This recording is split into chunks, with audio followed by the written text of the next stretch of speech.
You deserved everything you got. This is a union city. That is a Philadelphia tradition. Seize the means of podcasting. Oh, God, the boss has crushed us. Let me tell you one thing else. In oldie-timey times. The pleasure of the flesh is in solidarity. We will not raw dog reality for that one. It's going to be wholly unprofessional. The Scab Buster. What have we become?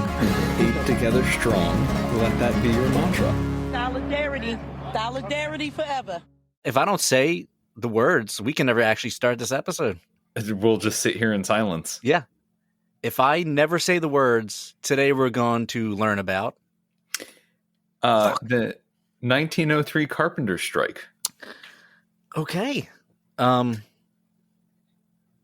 So I guess we should start with a question. Yes. What is... We have buildings, right? Oh, okay. I'm assuming you're in a building right now. When you assume, you make an ass out of you and me, Gabe. I assumed we were already asses, but Well, you're actually right. I'm at an Outback Steakhouse right now. okay. I'm literally on the toilet at an Outback Steakhouse. Recording. Where else would you record this? It's the best acoustics. Mm-hmm. Oh yeah. So those buildings get built by people usually. Okay. And some of those people are called carpenters. They're called carpenters. Okay. So a carpenter, at least, and I should also preface all of this by saying that this is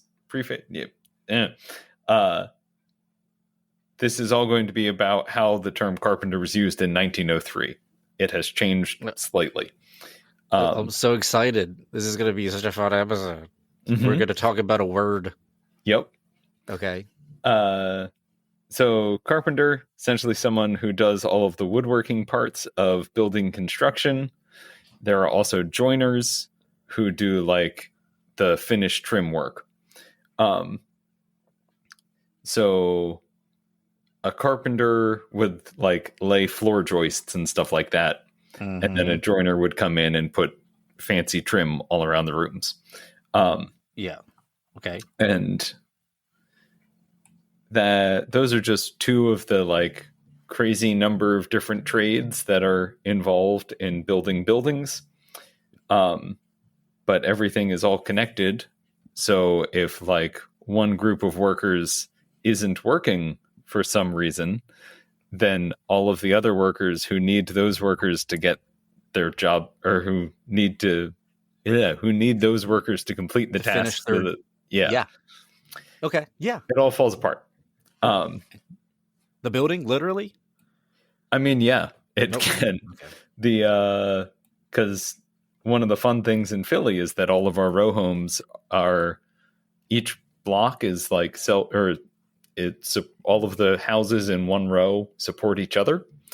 So yes, we do, Gabe. Yes, we do. We support each other in this city. Yeah. But if someone, if you're from Chestnut Hill, if the joists of one house go, then that means that the walls of the next two houses aren't supported. So it does all support each other. If the joist of one house goes. That sounds like the opening of a very profound statement, Gabe. It's just how carpentry works.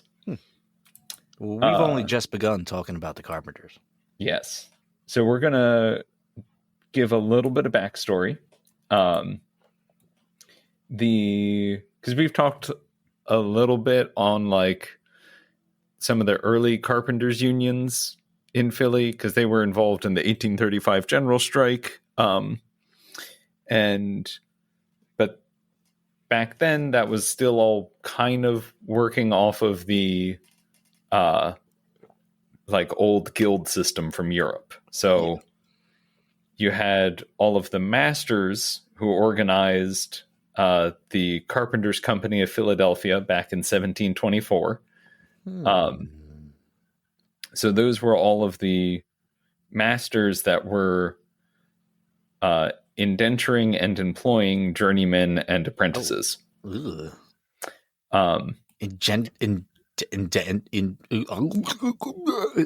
that word doesn't sound like very friendly.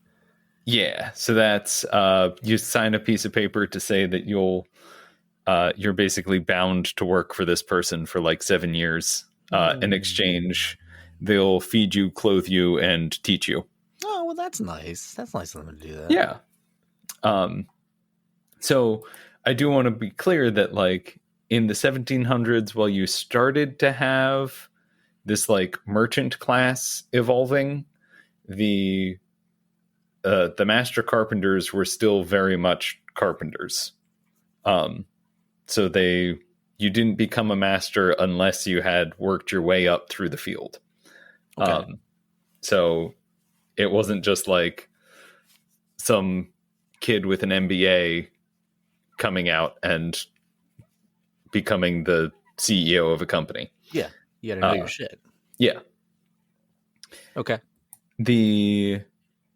I'm okay with that. Yeah. But somewhere in the like late 18th and early 19th century, that gap started to widen. And you'd still like the master carpenters were still carpenters, but you started to have them employing really large groups of people rather than like one master with maybe 3 or 4 journeymen and like 2 apprentices. Okay. Yeah, so you'd have like a master in charge of a whole company of carpenters. Okay. And then those masters would then be work for a general contractor who is usually the one hired to build a building. So you'd have the like construction company that hires a contractor that then contracts out to all of the different building trades. And so they're hiring like master bricklayer or master masons, master bricklayers, master carpenters, and all of them. And then those guys are hiring all of the people that actually do the work. Huh, okay. I jumped out of my script there. Are you okay, Gabe? Yeah. So do we need to backtrack? No, we're good. Found my place again. So like I had mentioned, in 1835, the journeyman carpenters in Philadelphia were some of the leading members in the general strike, which was the first general strike in American history, and they secured the 10-hour day. And isn't that the one where one of your favorite phrases come from? Oh, yes. Where I think it was actually the cordwainers, the shoemakers, put down their tools. And I thought it was the general. It might have been the carpenters. Anyway. No, I thought the general strike. Yeah, it was. The cordwainers. We are all but day laborers. Yeah, we are all but day laborers. Yes. Where the skilled tradesmen were throwing down their tools and declaring solidarity with the coal passers. I had to look behind me at the Labor John branded sticker that says, "We are all but day laborers." 1835 Philadelphia General Strike. Available now on our Ko-Fi for $3. And on our Patreon at the $5 and up level. Pay me, John. But the so that I can be clever when I don't want to be. That brief union popped up in 1835, kind of fell off after that, and there were a couple other small carpenters unions that would like pop up around both Philly and kind of across the country. Okay. And they were never really that powerful.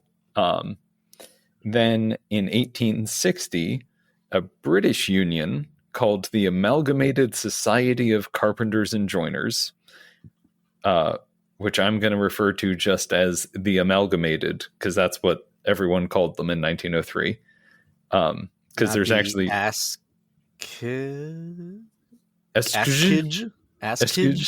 The ass cage. The ass cage. Gabe, I told you, stop hanging around in that neighborhood. Bad influence on you, buddy. I know Chestnut Hill is awful. Well, they can afford the ass cages. That's true. They have gold-plated ones. Oh, the devil on my shoulder is making me Google image search ass cage. Please continue, Gabe. Hurry up. So you have the amalgamated, and so they were initially a British union, but they quickly spread internationally and set up locals in Philly.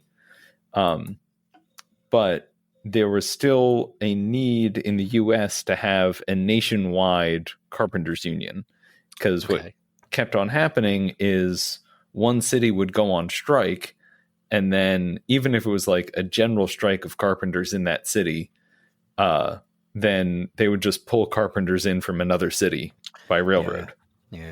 So they needed a national organization so that there was actually solidarity across the whole trade. So in 1881, they established the United Brotherhood of Carpenters, which served, actually still serves as an international union for carpenters across the U.S. and Canada. Okay. Got some longevity there. Yeah. They spread really quickly, and there were multiple union locals. There were multiple union locals around the Philly area. Started out fairly militant. I know we mentioned, I think it was in the one we did with the anarchist Jewish doctors. Isn't that every episode, Gabe? Yeah, with you? That's true. It's a fun topic. That was literally like one episode ago, I think, Gabe. Yeah, it was one episode ago. But we briefly mentioned that there was a carpenters strike in 1890, which was these guys, the United Brotherhood. I believe they lost that one, but that did kind of get the ball rolling, and they did a lot of organizing in the 1890s. And most of the carpenters in Philly, the majority of them across the whole city, were organized either with the UBC or the amalgamated. Okay. Then in early April 1903, they started agitating for a wage increase across the board and across the whole city. So they were really starting to flex their muscle a little bit and show like, we've got everybody organized. You should give us a raise. And they were making about 40 cents an hour damn. in 1903. And we're probably working around 60 hours a week. That would vary because really you would only be working in daylight. So like you'd average 60 hours across the whole year, but obviously you're not going to get 10 hours of daylight in the dead of winter. Although nighttime carpentry does sound like an interesting thing. I have a giant gash in my finger, which is an example of why you shouldn't do nighttime carpentry. So where the fuck is that stud? You don't sharpen chisels at night, children. It's bad for you. God damn, Gabe. That was a fun trip to the ER. Working or making 40 cents an hour, 60 hours a week, you were earning approximately $24 a week in 1903, which comes to $825 today, or $825 a week. Okay. It's $42,000, $43,000 roughly in today's money a year. So it's not the worst wages we have seen. But they were also seeing, or I should also point out that this was, especially in 1903, in the pre-OSHA world, this was dangerous work. And in a world where OSHA didn't exist. In a world where we haven't armed OSHA officials yet. You were making 40 cents an hour, but it wasn't uncommon for you to get pretty severely injured on the job, and then you're not able to work anymore. And there wasn't really any insurance set up for that. Yeah. So Now you're fucked. yeah, you were taking a lot of risk doing this work. So the union was demanding a flat increase to 50 cents as their baseline. So if you were coming in as a journeyman carpenter, you would start at 50 cents an hour, which in today's money is about $16.86. Okay. Which it's another one of these things that just continues to frustrate me that like we've been demanding around $15 an hour. Yeah, I mean we just literally talked about the fight for 15 being like a 10-year-old fight. And Yeah. I bit my tongue. I was gonna be like, it's actually like a 115-year-old fight. Yeah. Like they've been making this demand for ages, and so far it hasn't happened. Yeah.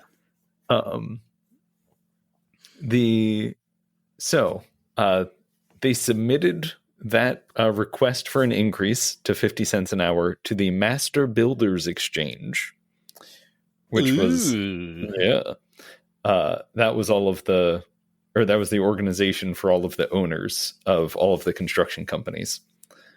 And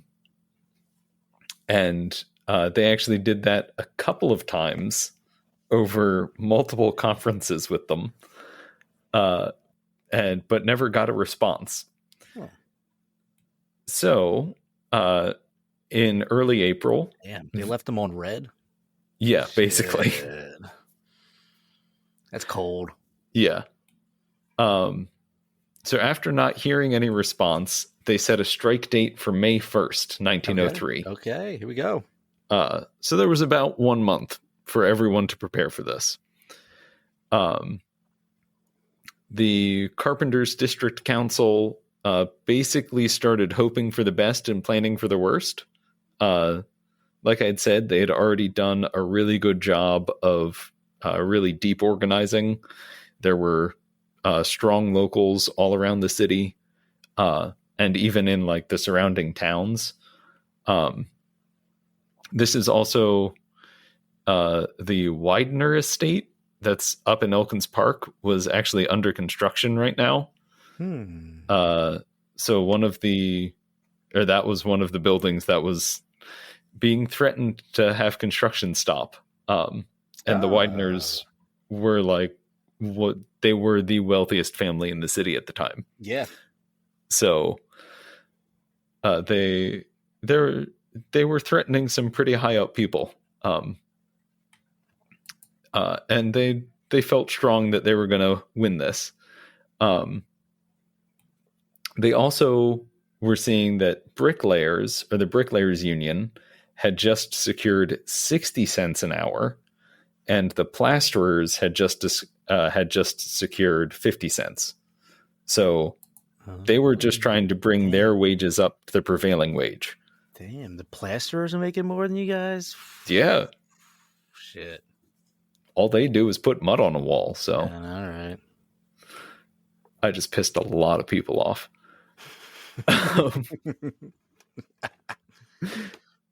So, can't please everyone. You're You're just slinging mud, Gabe.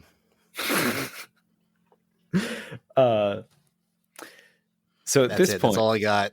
I don't know how many puns you can make out of the fucking plasters. There's not that many. All right. So there were about 6,000 organized carpenters within both unions in Philly, or in the Philadelphia area at this point. There were 25,000 construction workers who would have been made idle, is the term that they used. Okay. If the carpenters stopped work. So basically 25,000 guys wouldn't have anything to do if these 6,000 carpenters went on strike. Okay. And basically that meant that they could shut down the majority of the construction industry in the city. Okay. So They can make idle. Yes. And the newspapers had a lot of like, or they kept making it wasn't like threats or there was just a lot of reporting of like, hey, carpenters are going to go on strike on May 1st. 25,000 people are going to not have any work to do if that happens. Mm-hmm. Maybe something should happen here.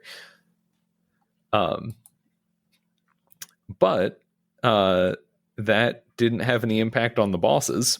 Oh, Yeah. So May 1st rolled around, and the United Brotherhood of Carpenters held a convention for 3,000, of which about 3,000 members showed up. Voting continued until close to 3 a.m. when they finally elected to go on strike. damn. So that morning of May 1st, over 7,000 carpenters, joiners, and allied trades marched off the job All right. and started picketing. All right. We're Mayday in this bitch. Yeah. Okay. So the United Brotherhood of Carpenters and the Amalgamated Carpenters were joined by the hoisting engineers. Oh, what? Yep. What? Crane operators. Oh, okay. Okay. There are some really great trades union names. There's a that reason show why up in language evolves. this. Yep. And it's This is why everything just got combined into the operating engineers, because we don't need hoisting engineers. There were also a couple of unions where like it got reported that 100% of the union went on strike, and then later on in the same page they'll be like, yeah, that was 12 guys. Oh my god. But a lot of the times it was 12 guys doing an extremely skilled job that shuts down the whole city. Jesus Christ. So they were joined, like I said, they were joined by the hoisting engineers, who were demanding $21.60 for a week, or per week, and a 48-hour work week. Okay. And that's $21.60, $1903, which is it's probably around $700-ish today. So interesting that the crane operators were demanding less than the carpenters, but then in addition to the hoisting engineers, there were stone derrickmen, marble cutters, and plasterer laborers. All right. Which was a separate union from the plasterers union, because plasterer laborers were the guys who would carry plaster up to the plasterers. But that had to be a separate union. Damn. There's classism even in the, the plasterers. I really love, especially like turn of the century, whatchamacallit, craft unionism, because every two guys, they just make their own union. Yeah. I'll plaster, you carry the plaster. Yeah. He'll make the plaster. Well, then you have like the left-handed plasterers union who hold the trowels in the left hand, and the right-handed plasterers union, and you can't have them in the same local. Anyway. Okay, so the strike was pretty much immediately effective, and almost all construction halted across the entire city. Wow. And one thing they did note was that the University of Pennsylvania gymnasium was being built at this time as well. And construction halted there when 210 men walked off the job, which really started freaking out the board of directors at UPenn, because they had a full football schedule set up for the fall. Oh, you can't fuck up with the football schedule. That's what matters. So, yeah, they were getting worried that they weren't going to have a football season this year. On May 2nd, so the next day, one of the bosses had already caved and agreed to the demands, because they recognized that they were gonna, or they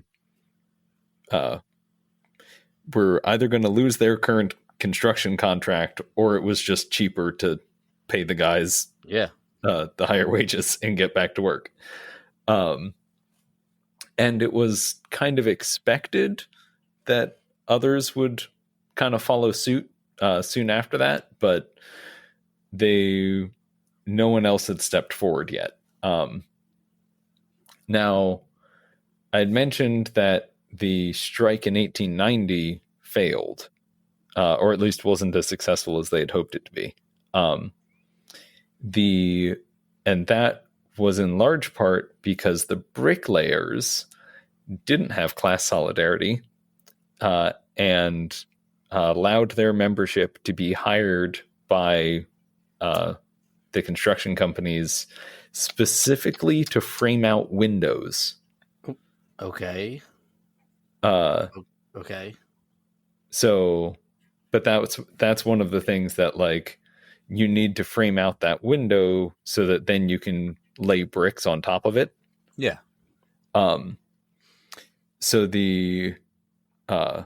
but in 1903, I don't know what changed within the Bricklayers Union, but they pretty much immediately expressed solidarity with the carpenters. And they declared that there would be hefty fines placed on any member of their union who was caught doing any carpentry work. Okay. So they weren't allowed to go on strike with the carpenters because that was against their contract. But they would only do bricklaying work. They wouldn't even touch a piece of wood. Huh. All right. That's some solidarity. Yeah. Now, the steam fitters were less supportive, and they released a statement saying that their 650 member union were allowed to take any employment that was beneficial to them. Yeah. So that's kind of shitty. Now it also gets weird because you had all of these different unions all making separate demands in separate strikes against separate employers. Yeah. Did you ever get disappointed in history? Oh, all the time. History is very disappointing. Dumb question to ask you, Gabe. But as a non-academic, it's a little different for me.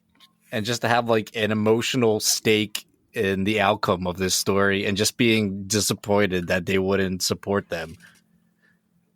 Yeah, I guess I don't know if I even get disappointed at this point. I just kind of get confused of like it should be obvious to you that, like, Gabe, you're at that point that you're like, this is the answer. Yeah. We all should be in this together. Yeah. You have to be where I am, Gabe. You have to dial back and go, we're not there yet as a species. Yeah. We don't care about each other enough, unfortunately, to be like that. Unfortunately, money is the name of the game. Yep. In a lot of aspects of life here. So, yeah. All right, Gabe. So, okay, we're both disappointed. You make me sad. That's my job. That's my job on this podcast. As the entertainment, quote unquote, that you call me, true. I'm supposed to make you fucking sad. That's and everybody else fair. happy. Yeah, that's fair. That is fair. I would say that's what I pay you for, but we don't get paid. We get paid by our lovely patron supporters. Mm-hmm. You can find us on Patreon at patreon.com/LaborJohn. The $10 level merch just dropped. The new ass cages are in. Union made ass cages. Yeah. Hoist up your ass cage. All my wife hears upstairs is ass cage. Well, just so long as that doesn't become Lucy's like second word. Oh my god. Gabe, stop. She has to at least say mama before she says ass gauge. Oh, Jesus Christ almighty. Let's not put that into the ether of existence, okay? Yeah. I'm gonna have a dream tonight now. I'm gonna have a fever dream of my 9-month-old daughter going, ass cage. We like to apologize to everybody with ears. Well, we will move on now. So the master plasterers, just a very difficult phrase to say. So the master plasterers. Yep. All right, we're just gonna leave that. So they offered their workers a compromise at 37.5 cents an hour. Oh man, they're just jerking them around. After the laborers were demanding 44 cents an hour. Ah, come on. So the laborers flatly rejected this and continued with their strike. Yeah. Then the bosses all came up with the next plot, which was any worker that didn't show up to work by Monday, May 4th would be locked out.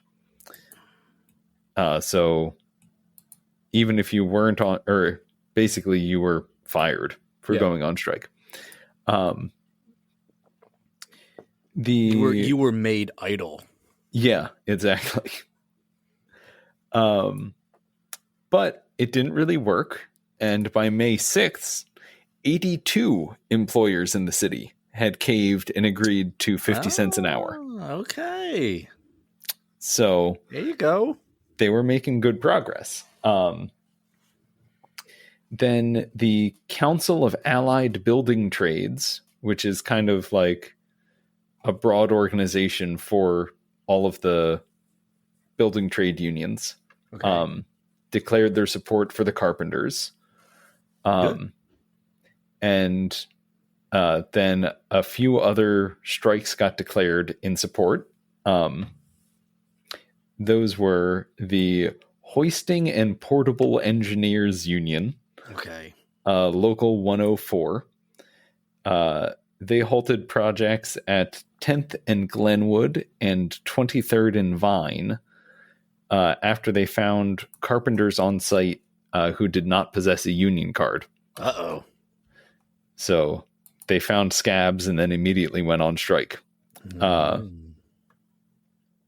Then there were other smaller strikes that popped up around the city when other members of the Allied Building Trades found non-union carpenters on the job site.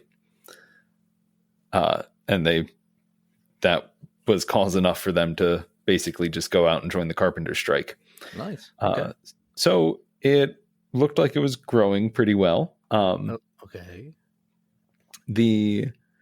And one weird thing that happened throughout all of this was one of the bosses went to the strike committee and asked for help shoring up a ditch that had been dug because it was near a sewer line.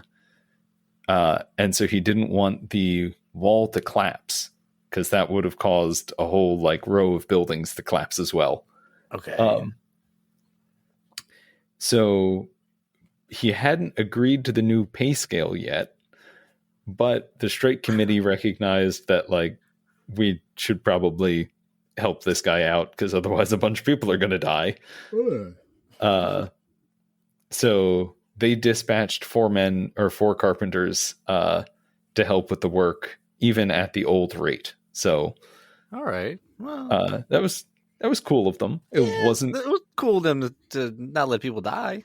Yeah, it wasn't cool of him to not just pay these 4 guys 50 cents an hour because he could probably afford that. But so the strike was going well, but because there was the lockout going on, everyone on strike was at a lot more risk.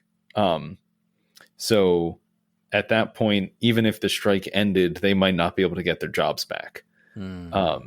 So they were kind of back, or they basically recognized that, like, hey, we need to either win this or we're in really big trouble. So on May 9th, a telegram came from the United Brotherhood of Carpenters headquarters in Indianapolis. And this was from the president, or the national president, W.D. Huber. Okay. And he instructed the Philly locals to press the issue to a finish. Fight must be won on all hazards. General organizer Buckley to remain in Philadelphia. So he basically came out and said that the entire international is behind you. Keep fighting and make sure you win. All right. Now, to do this, and in order to win, they needed money. Because they had to start feeding and paying rent for all of these guys. Yeah. So the primary treasury for the local held over $100,000, which in today's money is over $3 million. So they had a little bit of a nest egg.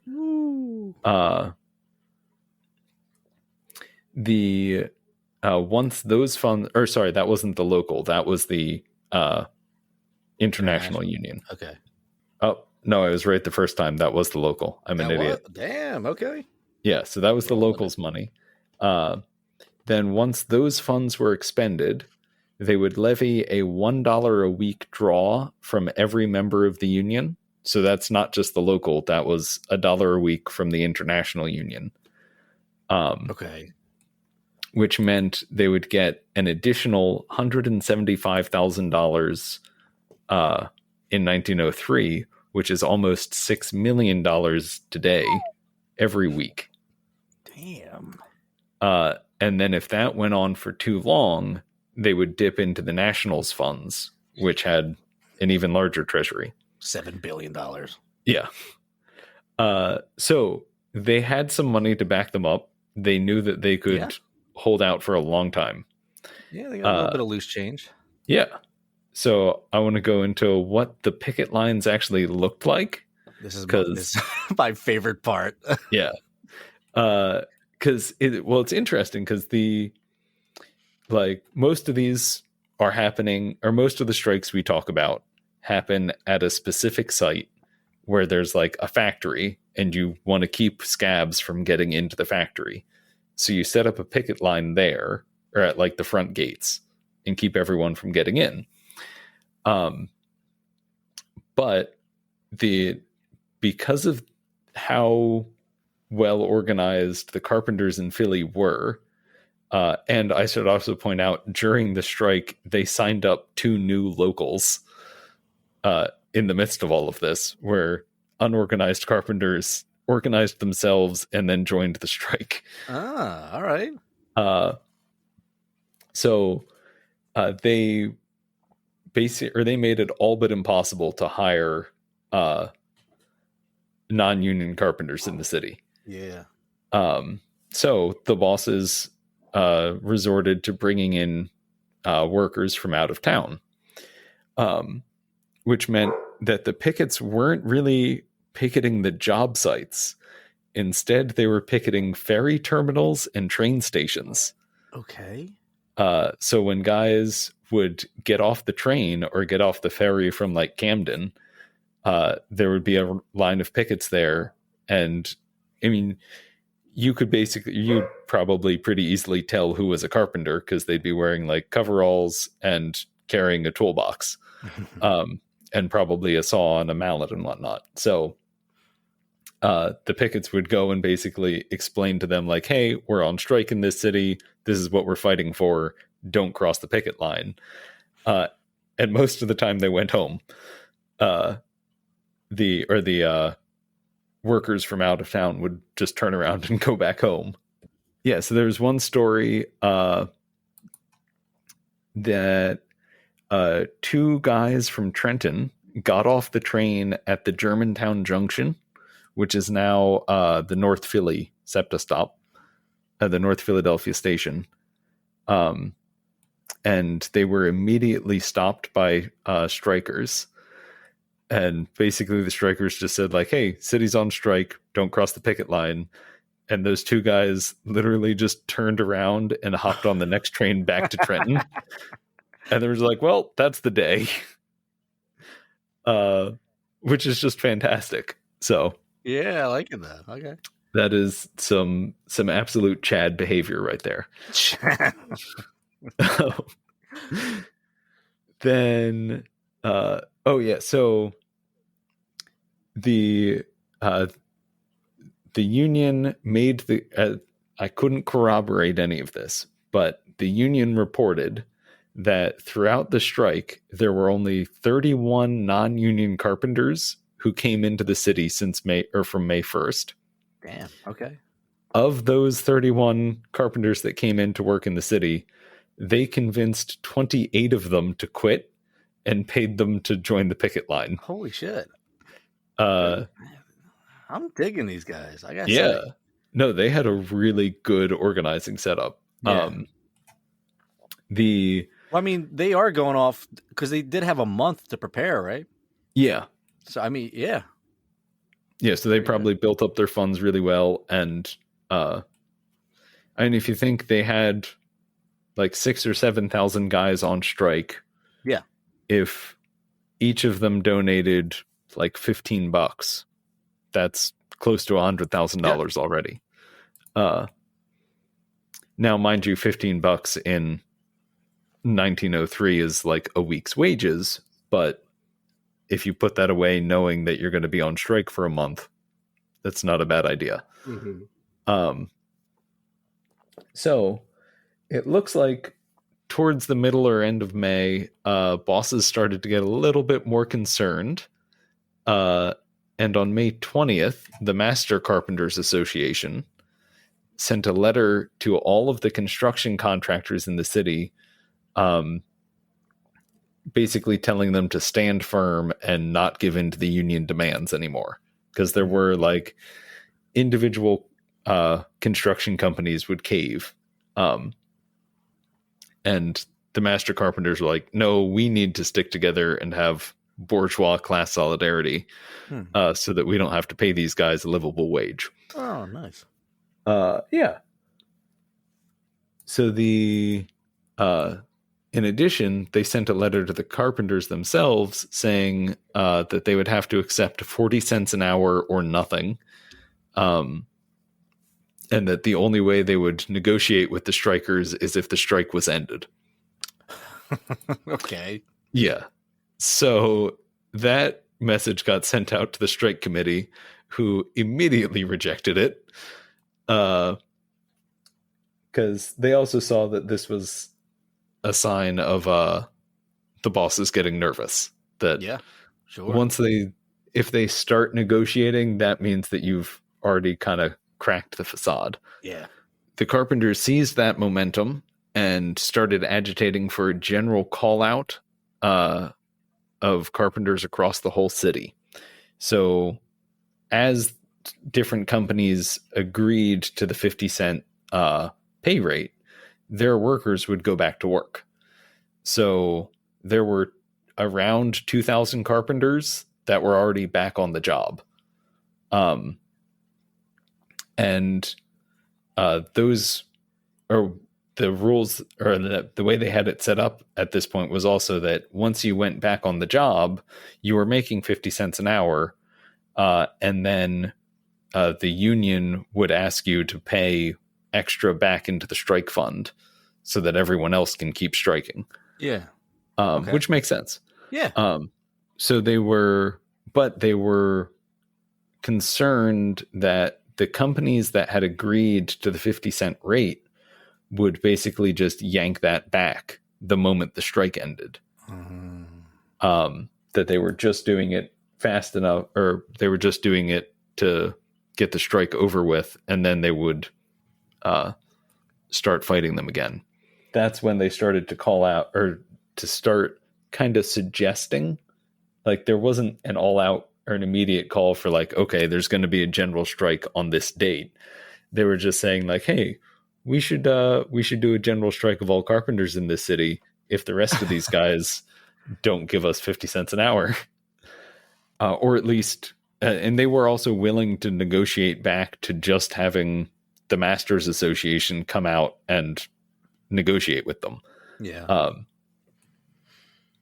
There were also 200 bricklayers that were locked out by the bosses at this point, and they were sacrificing 60 cents an hour from the carpenters, or were sacrificing 60 cents an hour to show solidarity with the carpenters. Yeah. But they weren't eligible for support from their own union because they weren't technically on strike. Okay.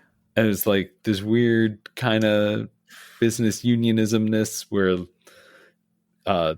bylaws of the union prevented them from being paid because they were technically just fired rather than on strike. And it was a weird setup. That fucking sucks.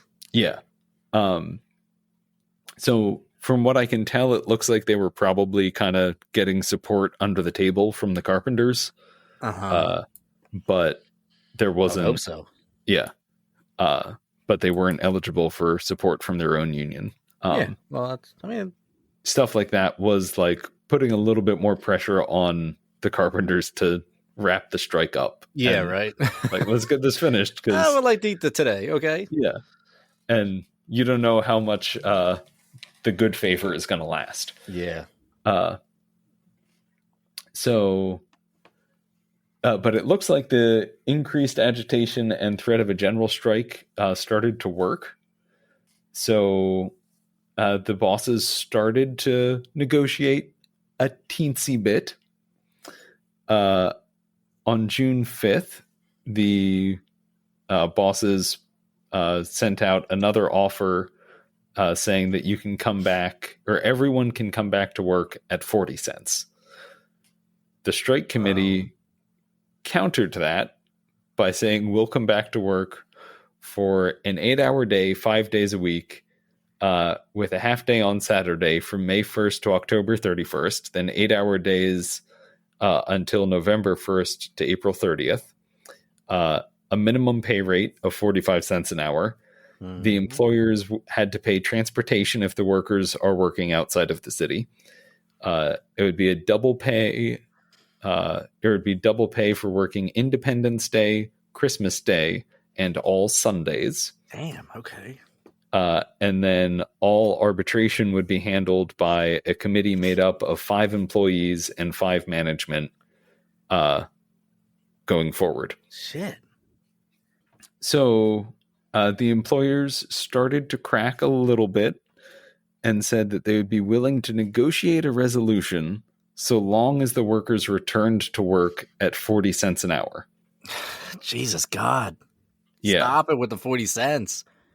So they were willing, or basically they're saying, like, if you call off the strike, we will actually talk to you, but you're only going to get 40 cents an hour until a contract is signed. Jesus Christ. Yeah. So by June 11th, the union management accepted this compromise. You fucks. And I say management because I'm not, or the elected leadership within the union, I should say. Okay.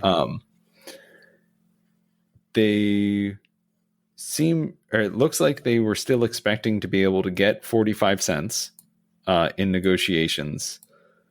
And the carpenters returned to work while the leadership continued to negotiate. Now, one of the interesting results of this is that the membership from the Brotherhood of Carpenters local number 8, which was the largest in the city, were apparently very upset by this outcome. They weren't, or there was a feeling that they were pushed into the strike by members from the amalgamated union. And then they were also frustrated that they didn't actually win the demand that they went on strike for. Yeah.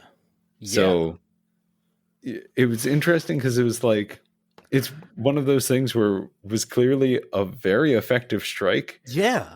but then they kind of negotiated themselves out of a victory. They were doing so well. Yeah. And obviously, They snatched defeat out of the jaws of victory. I think. Yeah. Obviously, we don't necessarily have the full story. There could have been other stuff that was going on. And hindsight is 2020. But yeah, I mean, but you had like 80, 90 of the employers conceding. Yeah. And I should also say that they did end up getting a decent contract. Because they did, I think they did end up getting 45 cents. Okay. I don't know what the other parts of the contract were, but there's I think it was Department of Labor or something has the prevailing wages for different trades every year. And the Philadelphia Carpenters did go up after 1903. So they did win something. Yeah.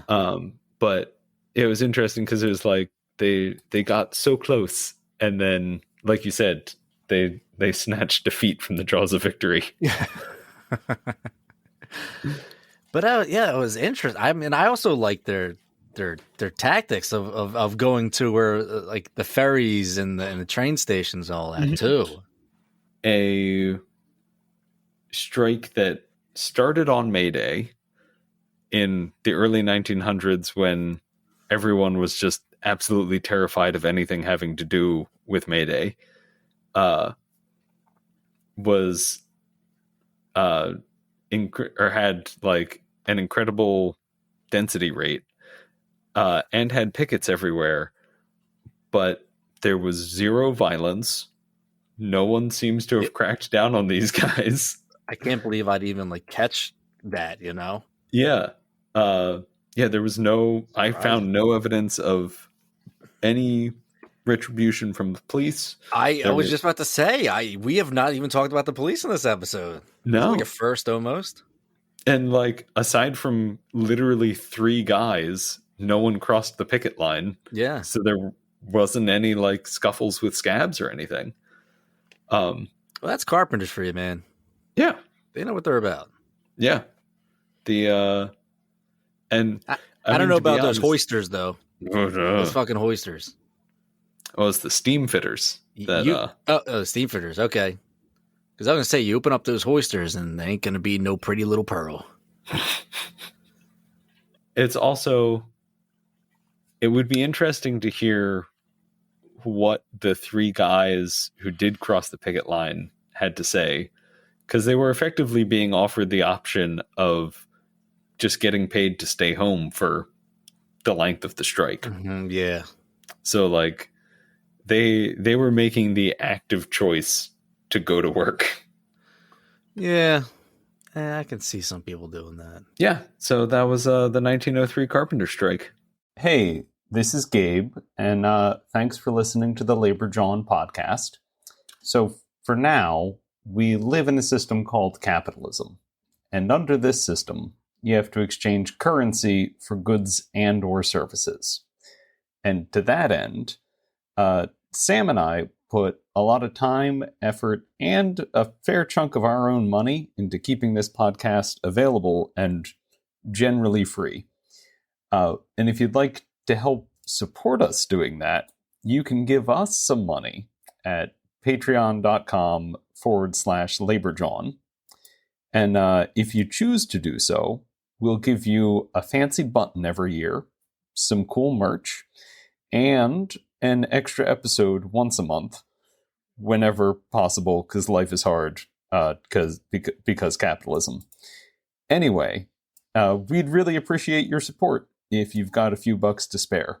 Also, if you happen to be a member of a union, and you want your fellow union members to learn about local labor history, we do commission work, like presentations, pamphlets, that kind of stuff.